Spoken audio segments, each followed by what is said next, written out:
by volume and dissonance, and then signals the cortex.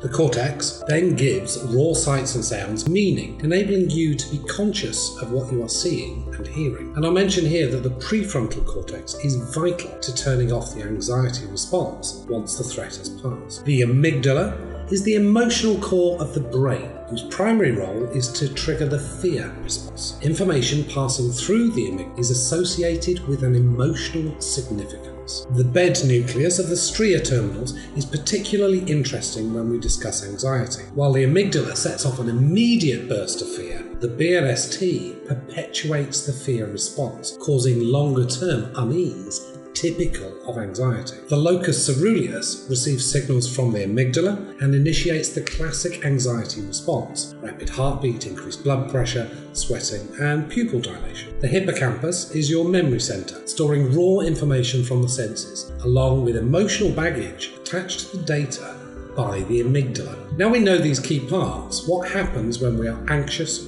stressed, or fearful? Anxiety, stress, and of course fear are triggered primarily through your senses. Sight and sound are first processed by the thalamus, filtering incoming cues and sent directly to the amygdala or to the cortex. Smell and touch go directly to the amygdala, bypassing the thalamus altogether. This is why smells often evoke very powerful memories or feelings. Any cues from your incoming senses that are associated with a threat in the amygdala, whether that threat is real or not, current or not, are immediately processed to trigger the fear response. This is the expressway.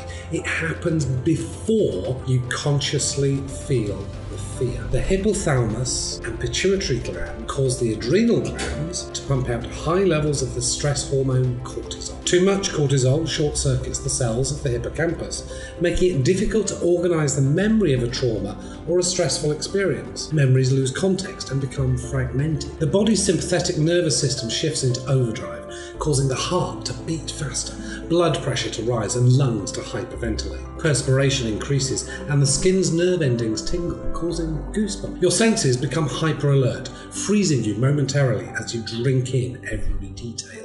Adrenaline floods to the muscles, preparing you to fight or run away. The brain shifts focus from digestion to focus on the